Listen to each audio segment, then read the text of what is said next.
আজকের রেসিপিটি হচ্ছে মুরগির মাংসের আচার। শুনতে অদ্ভুত লাগলেও আজকের রেসিপিটা কিন্তু খুবই অসাধারণ এবং এটা আপনারা বাসায় একবার হলেও ট্রাই করবেন।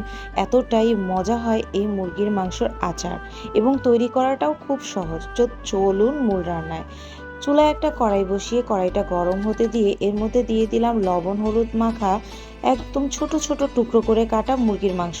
এগুলো কোনো প্রকার তেল ছাড়া আমি খুব সুন্দর করে ভেজে নিব। মুরগির মাংসটাকে তেল ছাড়া ভেজে নিলে মাংসটা একদম শুকনো শুকনো হয়ে যাবে এবং মাংসের মধ্যে কোনো পানি থাকবে না, যার কারণে আমি এই আচারটা খুব দীর্ঘদিন ধরে সংরক্ষণ করতে পারবো। পানি ছাড়া মুরগির মাংসটা ভাজা হওয়ার পর এখন আমি এর মধ্যে দিয়ে দিলাম আধা কাপ পরিমাণ সরিষার তেল। তার মধ্যে সেই শুকনো করে ভেজে রাখা মুরগির মাংসগুলো দিয়ে খুব সুন্দর করে ভেজে নিতে হবে।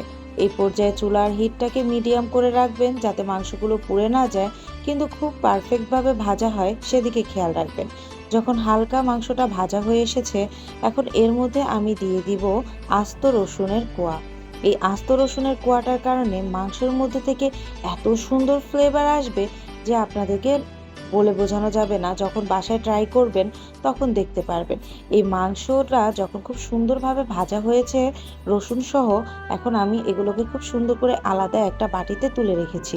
এখন সেই তেলের মধ্যে আমি দিয়ে দিলাম ৮-৯টা শুকনো মরিচ। শুকনো মরিচগুলোকে খুব সুন্দর করে তেলের মধ্যে ভেজে এর মধ্যে দিয়ে দিলাম 2 চামচ আদা এবং রসুন বাটা। আদা রসুন বাটাটাকে তেলের মধ্যে খুব সুন্দর করে কষিয়ে এর মধ্যে আগে থেকে ভেজে রাখা মুরগির মাংসগুলোকে আবার দিয়ে দিলাম।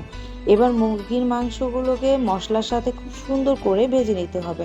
আপনারা দেখতেই পাচ্ছেন মাংসতে কিন্তু কোনো প্রকার পোড়া লাগেনি, কিন্তু কি সুন্দর করে মাংসটা ভাজা ভাজা হয়ে গেছে।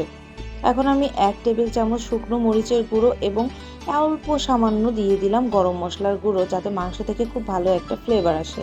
এখন খুব সুন্দর করে মাংসগুলোকে মশলার সাথে মিডিয়াম হিটে খুব সুন্দর করে আমি ভেজে নিয়েছি। মাংসটা যখন এরকম লাল লাল করে ভাজা হয়ে যাবে, এখন দিয়ে দিব আমি 5 ফোড়নের গুঁড়ো। এই 5 ফোড়নের গুঁড়োটার কারণেই কিন্তু আচারের একদম স্ট্রং ফ্লেভার আপনারা এই মুরগির মাংসের আচার থেকে পাবেন। এই তো 5 ফোড়ন দিয়ে কিছুক্ষণ খুব সুন্দর করে নেড়ে চেড়ে আবার দিয়ে দিব আমি এখানে 1 টেবিল চামচ পরিমাণে লেবুর রস। এই লেবুর রসটা দিয়েছি যাতে আমি এটা দীর্ঘদিন পর্যন্ত সংরক্ষণ করতে পারি। লেবুর রসের বিপরীতে আপনারা কিন্তু এখানে ভিনেগারও ব্যবহার করতে পারেন। এই তো তৈরি হয়ে গেল দারুণ মজার মুরগির মাংসের আচারের রেসিপি।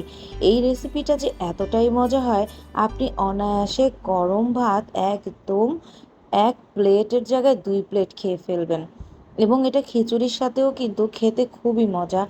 আপনারা এটা বাসায় তৈরি করে দীর্ঘদিন পর্যন্ত সংরক্ষণ করতে পারবেন এবং যখন কোনো কিছু খাবারে অরুচি লাগবে তখন এই আচার দিয়ে নিমিষে খুব মজা করে ভাত খেতে পারবেন।